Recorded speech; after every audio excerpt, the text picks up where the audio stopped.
اینه. خب برگشتم. وقتی اینجوری میشینی کمتر وزن به چشم میاد. نه گمونم یه سری تکنیکاست که هممون بلدیم یا باید بلد باشیم. به هر حال باید خودمون رو با شرایط زندگی وفق بدیم. You know how much I sacrificed? این سلسله ویدئویی که میخوام براتون بگیرم شاید خیلی ندونید، ولی این ایده مال الان نیست. چند سال پیشم، شاید 1 تا 2 سال 3 سال پیشم تا ویدئو گذاشتم شروع کردم. اون موقع وزنم کمتر بود، ولی خواهرم اومد گفت گفتم مثلا نباید بگید بچه‌ها، نباید ایده هاتون بگید به بقیه. بهش گفتم آره من همین کانال یوتیوب زدم کنار بقیه کانال یوتیوبی که دارم و دوست دارم که برای کاهش وزنم ازش کمک بگیرم، هم یوتیوب به من کمک بده و هم من به بقیه کمک بدم و با همدیگه لاغر کنیم. هر کس اومد عضو گروه ما شد، عضو این کانال شد، قدمش به چشم و با همدیگه لاغر میکنیم. و من گفت تو باید به نظرم کانال چاقی بزنیم.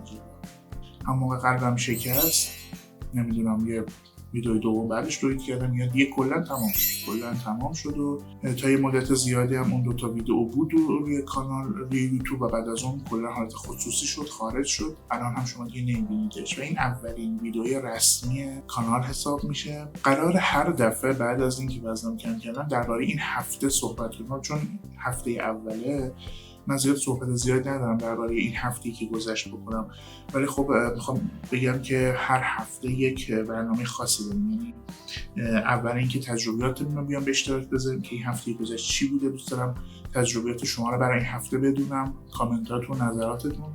مرحله سوم یک نکته آموزشی رو با هم مرور بکنیم و سعی کنیم بهش در این هفته‌ای که میاد عمل بکنیم و تبدیلش کنیم به عادت برای خودمون برای همیشه. مرحله چهارم یه موسیقی مناسب مثلا برای ورزش، یه کتاب مناسب، یه فیلم مناسب، هر چیزی داشته باشیم و این هفته بریم گوشش بدیم، بخونیمش، ببینیمش، لذت ببریم ازش که مربوط به لاغریه یا کمک کننده است به کاهش وزن. دوستان خیلی از کلمه لاغری استفاده نکنم، چون فکر میکنم اون هم به اندازه چاقی بار منفی داره. خیلی ها هستن که از لاغری رنج میبرن یا از لاغری بیش از حد و دوست ندارن کسی بهشون بگه لاغر.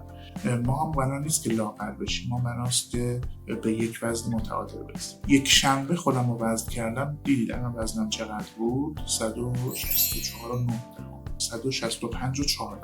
این 500 گرم کاهش وزن خب اولا که باعث خوشحالی من میشه و انگیزه میده و آدرنالین تو خون من ترشح میشه و من لذت میبرم و اینها. در این حال همیشه برای من 2 تا نکته وجود داره، چون من قبلا یه بار کاهش وزن داشتم، خب یه سری تجربیات دارم، برای همین من خیلی گزینه مناسبی ام برای اینکه بخواید تماشاش بکنید برای کاهش وزن، بخواید همراهش بشید. من از خیلی دیگه جلوترم و از خیلی دیگه در این حال عقب‌ترم، چون خیلی باید وزن کم بکنم.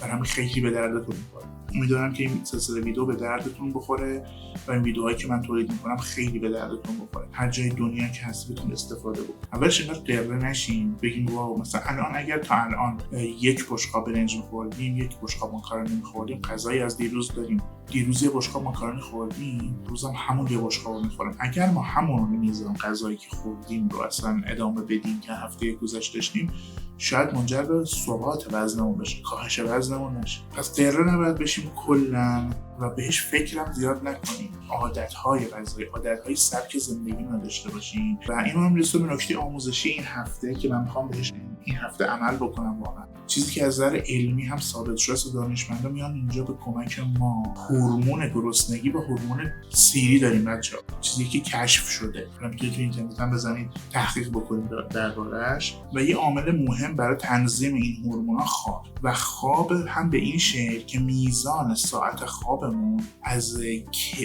کمیت و کیفیت خوبی برخوردار بشه. نه فقط کیفیت که کمیت و نه فقط کمیت که کیفیت، هر دو تاش باید با هم باشه. و خیلی وقتا من خودم آدمیم که این کار انجام نمیدم به دلیل اینکه کلا لحظات زیاد رو خوب زندگی تجربه کردم، هممون تجربه کردیم. مثلا سوار بر اتوبوس بودن‌های زیاد بین اصفهان و تهران این و اون طرف رفتن و اینکه خوابت باید با اون تنظیم می‌شده. دیدن برنامه مورد علاقه مثل فوتبال، دیدن برنامه مورد علاقه مثل یوتیوب بارها شده من نتونستم ویدیو یوتیوب که میدیدم رو ول بکنم، رها بکنم و بگم خیلی خوب الان ویدیو رو فردا صبح تماشا میکنم. نه، باید حتما تا 2 نصف 3 نصف شب، حتی بعضی وقتا شد 5 صبح ادامه پیدا کرده و یه سلسله ویدیو بوده پشت سر هم. به هر حال میزان ساعت خوابی که دانشمندا گفتن اون چیزی که ما دیدیم 6 ساعت خواب تاثیر. اگر کمتر از 6 ساعت خوابیدید هورمون گرسنگی بیشتر میشه که بهش میگن گرلین، سیری کمتر میشه که بهش میگن لپتین، منجر به یک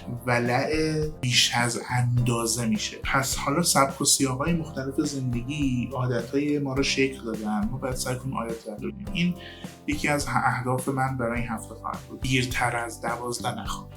واقعا برای من خیلی سخته اینجوری، خیلی سخته، ولی حالا از این هفته از امروز شروع میکنم. واقعا بچه‌ها برام سخته ها. میزان سختیشو با این انیمیشن بهتون نشون میدم. و کلا یک کمخوابی کار دیگه هم میکنه، باعث کاهش عملکرد قشر جلویی مغز هم میشه. این بخش مربوط به تصمیم گیری و خودکنترلیه. خیلی چیز جالبیه. یعنی ما توی تصمیماتمون با بقیه حرفمون با بقیه قبلا تجربه کردیم قضیه رو، ولی دیپ خوردن خصوص برای ما آدمای چاق میشه اینو دیگه حواسمون نیست که الان که ولع دارم میخوام بخورم، خب میخوام بخورم دیگه کشتم.